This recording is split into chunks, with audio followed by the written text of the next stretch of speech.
Here is our host, Tian Wei. Hello and welcome to World Insight. I'm Tian Wei from Beijing. Chinese President Xi Jinping has discussed the bilateral ties and the Ukraine crisis with his French counterpart Emmanuel Macron.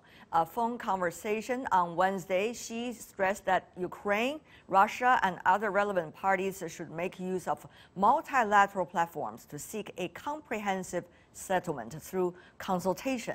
The two leaders reached agreements to cooperate on agriculture, finance, and aviation, as well as other areas. Chinese President Xi also called for joint efforts to speed up negotiations on the China-EU Comprehensive Agreement on Investment. China-EU trade has surged in recent years. China even overtook the U.S. to become the EU's biggest trading partner in 2020. Last year, 15,000 freight train services linked China and Europe, securing unimpeded trade between the two sides. Meanwhile, China and the EU had established a strategic dialogue to better access or to address the climate change issue. With both sides keen on the China-EU trade pact, what hurdles remain in clinching this landmark deal and what opportunities lie ahead for China-EU ties? Let's loop in our panelists, both from China and the European continent.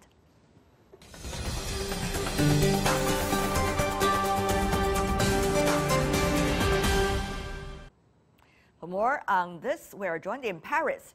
Overtook, professor of the American Graduate School in Paris, and in our Beijing studio, Wang Yiwei, Jean Monnet Chair Professor and Director of the Center for EU Studies from Renmin University of China. Gentlemen, welcome to the program.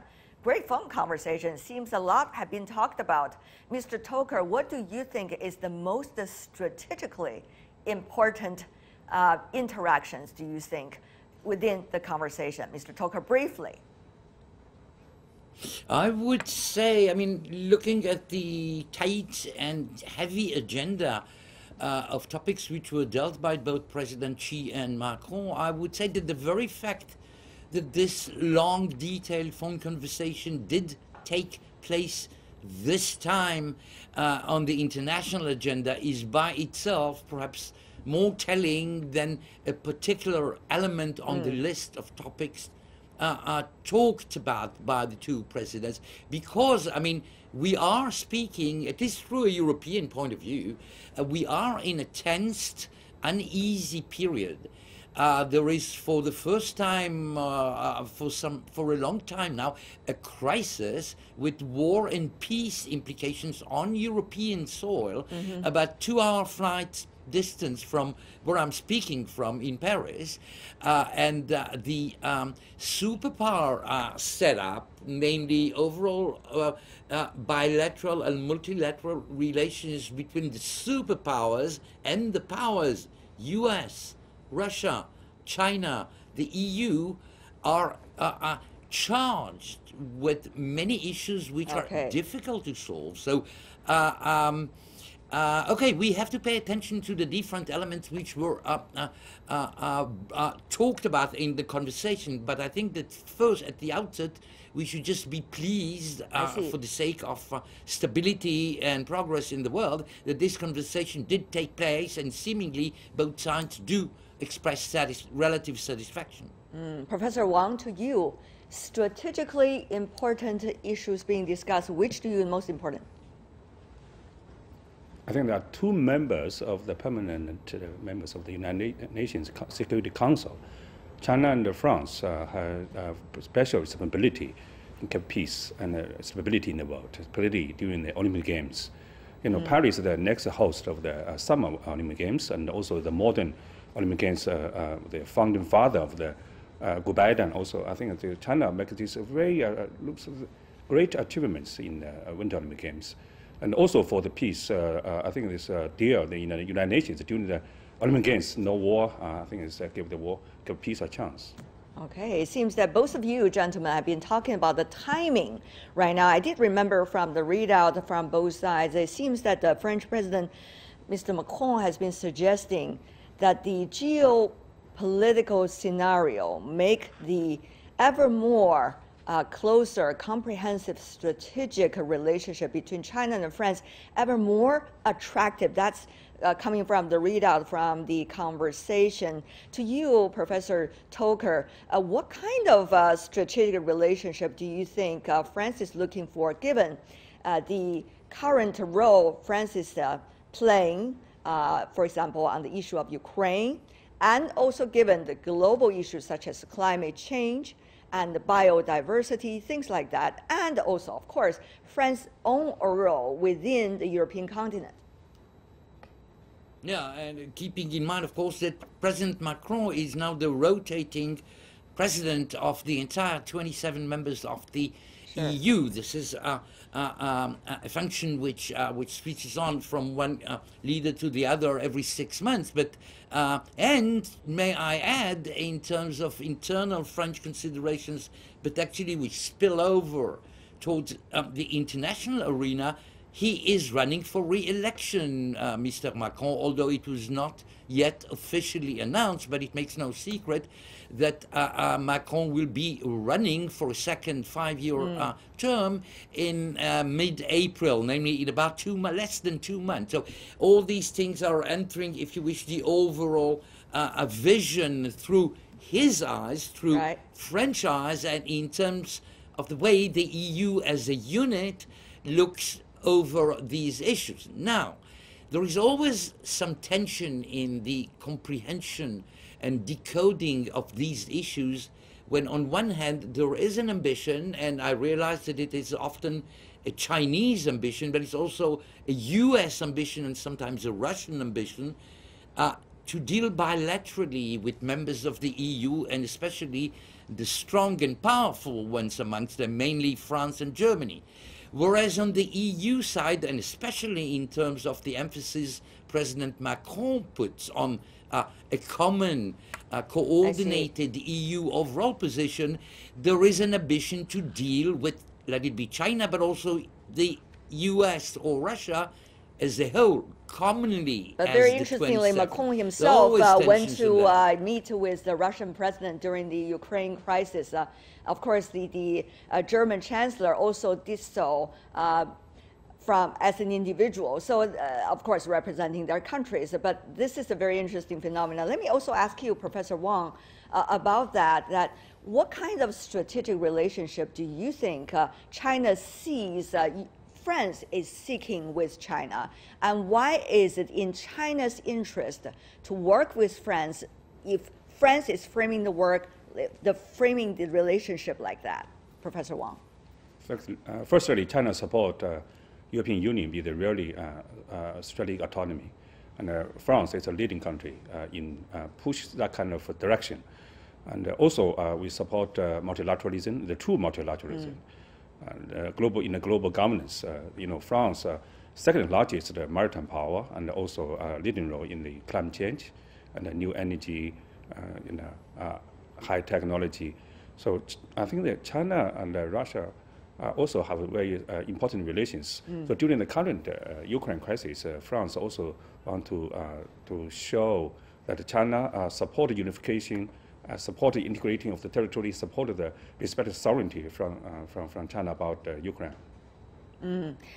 Professor Toker, I remember from the readouts, once again, from both sides have been talking about the cooperation in the future in agriculture, in technology, and also in engineering and some of the other areas.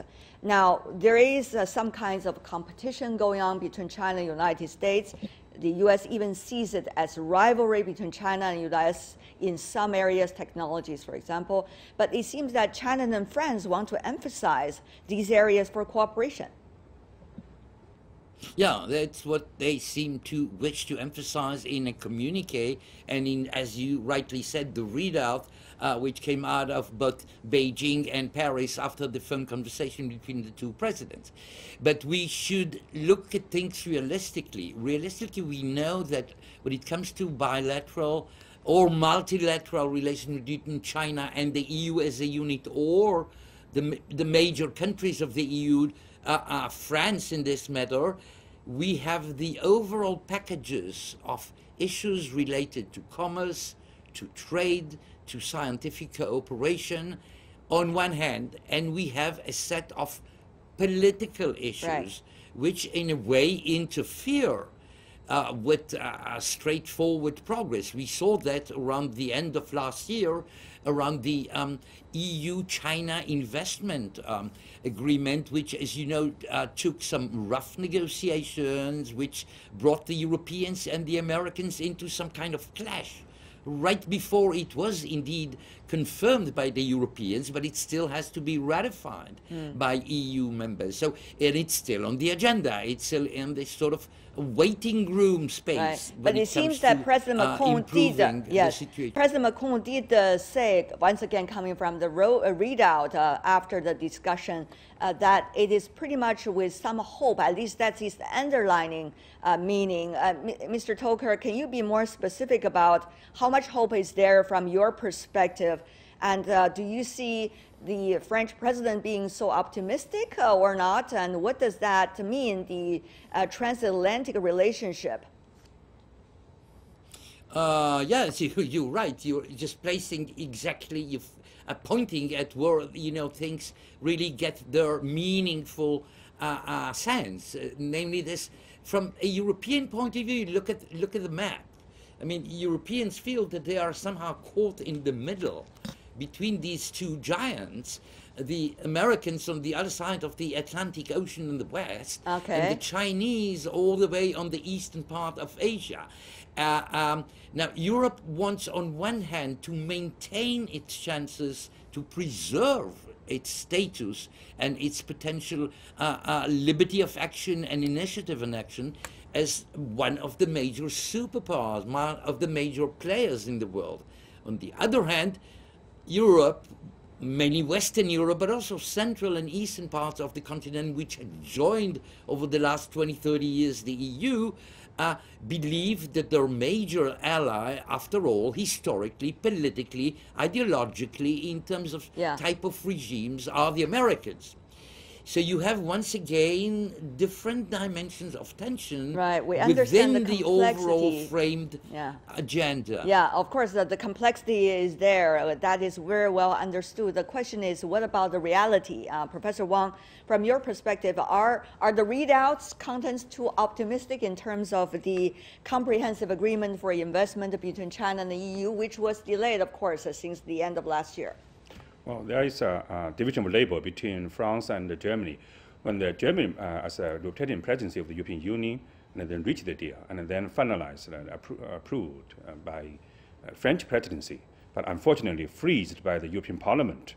So this time, President Macron made two, I think, suggestions to move forward. Firstly, Chinese People's Congress ratified like international labor rights articles, which the European Parliament demanded for many years. Secondly, make these so-called sanctions and anti-sanctions be symbolified, actually, and then go beyond that. Maybe that can do something. Pragmatism is certainly what we need, but we also see the complexity of geopolitics and ideologies, certainly, for sure. Now, another question, which is the Olympics. I want to ask the both of you, gentlemen, since you all touched upon that question. Paris is going to host the next Summer Olympics, and that is going to be a huge thing.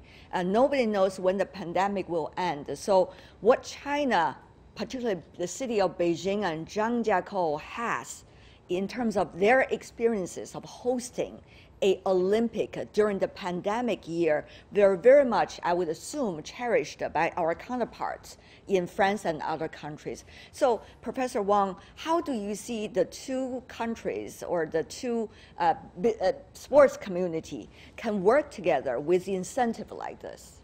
Symbolically, firstly, International Olympic Games started from ancient Greece and then modern from Paris. Right. And most importantly, actually, Winter Olympic Games.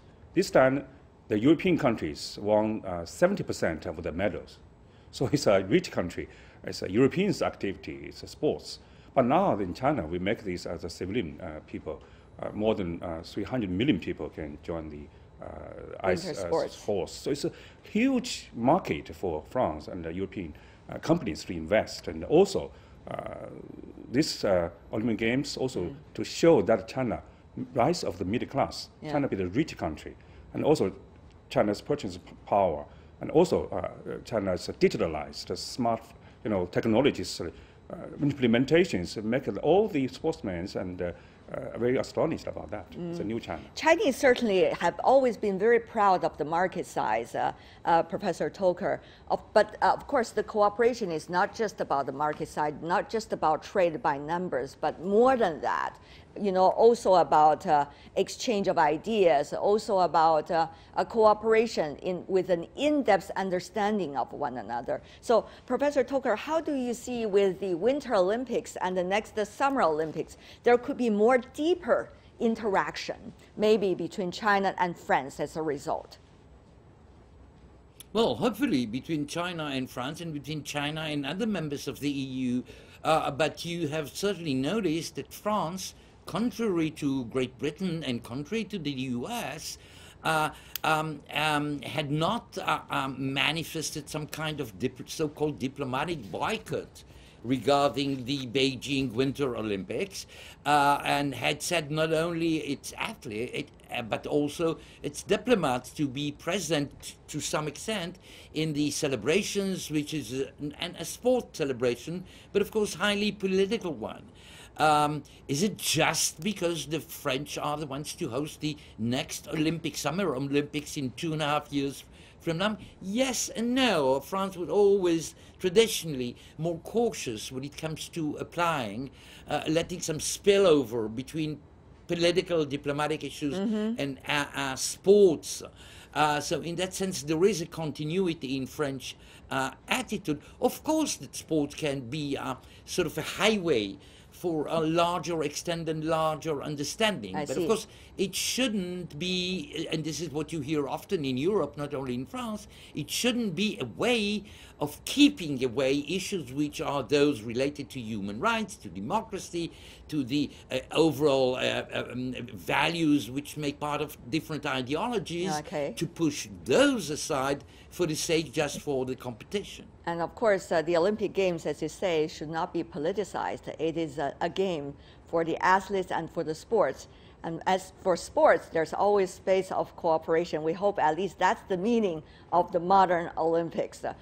With that, we're running up our time for this discussion. I'm sure that will continue for the rest of the year. Joab Toker, Wang Yiwei, thank you so much for joining us. Really appreciate it. Thank you, gentlemen.